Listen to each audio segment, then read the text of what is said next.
Hello everyone, this is Ifeanyi Chukwu. Welcome again. This is the last episode of my talk on structural timing. In this discourse, we'll be focusing on trap configuration. So the idea is to look at how the timing of deformation or formation of our structures do impact the size and integrity of traps. Now recall in the previous episode, we talked about how a system could go from an originally extensional regime through a phase of shortening, all the way through inversion and then to the final phase of stress release.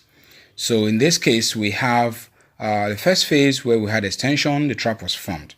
Now the main question here is, as we progress through the stages of crustal rock volume reduction or shortening through inversion in stage 3 all the way to the last phase, are the traps preserved or are they breached? Does it get smaller or is it the same size, or does it even become bigger in trap size? So that's the key question. So one main message here we want to pass in this episode is that polyphase deformation of our rock units do impact our trap size and integrity, and that can influence the chance of preservation of hydrocarbon in any structural play.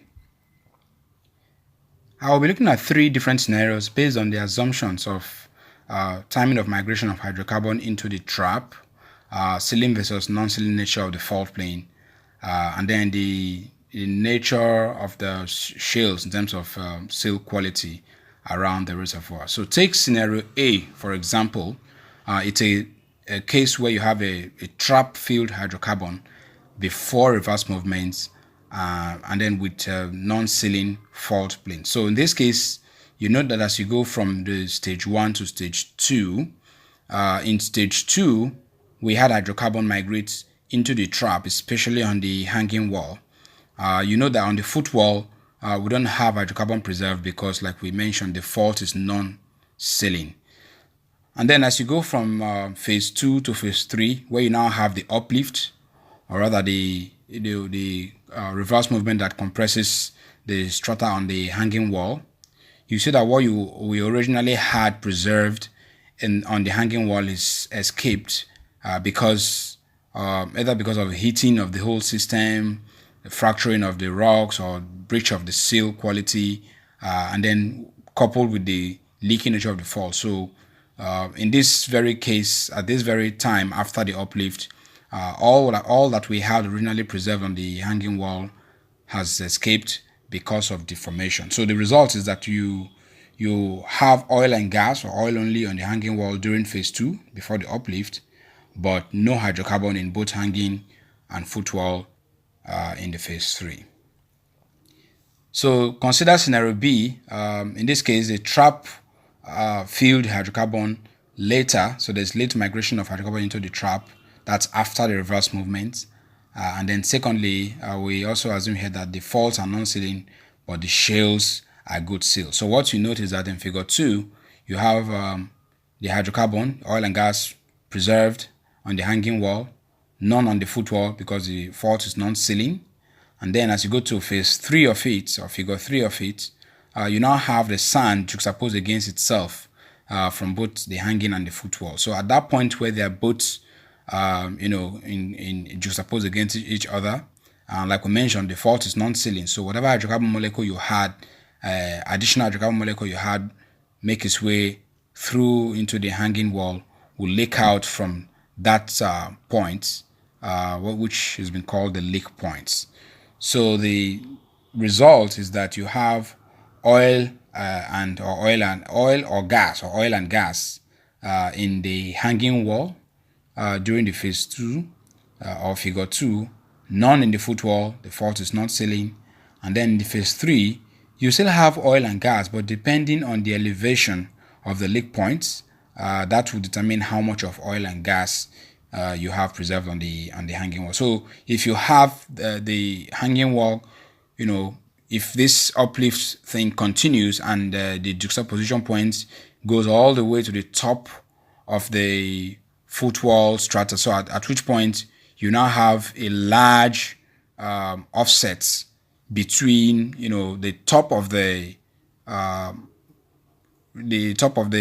hanging wall strata and the base of the footwall strata, the more that thickness increases, the lesser your volume of hydrocarbon you have preserved, or the column height of hydrocarbon preserved on the hanging wall. Because as the movement continues, the leak point is going to become shallower and progressively shallower, and each time it's moving up, you're going to have more hydrocarbon leak out from the trap, which you already had preserved on the hanging wall.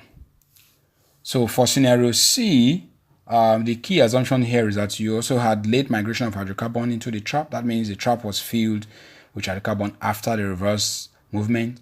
But in this case, we have very good seals, both the shales around the reservoir and also the fault. So the fault in this case is sealing. So in this case, what you now have is in both figures 2 and 3, you have hydrocarbon preserved on both hanging and footwall. But the difference is, depending on how much of elevation difference you have between the crest of the anticline on the hanging wall and the top of the, the reservoir and the footwall, you may or may not have some gas component. So, but either way, you have hydrocarbon in both hanging and footwall. So this part of the discussion will focus on trap style. So we're looking at possible configurations and possible trap configurations that you have, especially for polyphase rock units that have been exposed to many or multiple phases of deformation. So look at the first example where we had fore thrust, early fore thrust, preceded followed by back thrust systems, and then erosion. So in this case, what we have in results is that we don't have any successful trap. If you focus on layer X, for example, although we have sub-unconformity trap in terms of trap style or trap configuration, but because what we have overlaying the whole system is some erosional surface filled with maybe sand, and so it breaches the whole trap, and you do not have any hydrocarbon preserved in these sub-unconformity traps. So this is another example where we're looking at fault propagation fold, although with many phases of movement, erosion in stage unit 3, and then much later deposition of unit 4, which kind of puts the whole deformation in this area. So if you look at the simple model of Reservoir-Seal pairs and the possible trap styles, you see that we have 3 different trap configuration here. The first one will be the trusted anticline configuration, which we have highlighted. So you have hydrocarbon preserved in that reservoir interval, and then you have this phase, the second type of configuration, which is the stratigraphic pinch out. So basically that's an up deep pinch out of the reservoir units between bounded above and below by seals. So and depending on how much of the unit is preserved, that determines how much of hydrocarbon you have preserved in that unit. So the third trap configuration here is the sub-thrust play. Sub-thrust play because it's basically below the red thrust faults. So one very reason why this is all important is because each trap configuration has its unique risk in terms of size, in terms of risk, in terms of integrity of the trap systems.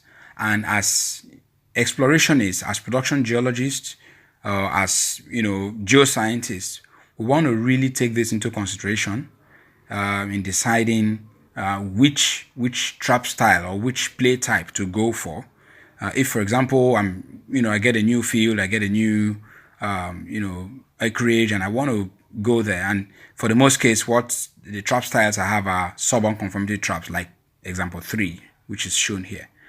The question is, am I going to be having big hydrocarbon finds? Are they going to be very small? Are they going to be very risky? Are they going to be very tight and small like you have in the trap style 1? That's the trusted anticline, configuration, as opposed to some simple anticlinal structure. Let's assume that the top layer, in this case, this seal above, is a reservoir. That's going to give us a much broader configuration for hydrocarbon accumulation. So the reason we're doing this, the reason this is important is we want to know the risk associated with each trap style, and that tells us what to go for, at the end of the day as geoscientists, as explorationists. All right, so thank you very much. I do hope that was, worth your time. We looked at fault timing and how it impacts the integrity of traps or preservation of hydrocarbons in traps. We also looked at the different phases of deformation and how they can actually make or breach your trap configuration. And then I also highlighted a little bit on the reason this whole exercise of timing of deformation is all important. And I do hope you got one or two lessons from there. I am open to questions and suggestions and ideas. Just send me an email. You can check out other related videos on my YouTube page, and hopefully we'll have to chat more. So thank you very much for your time, and do have a good day.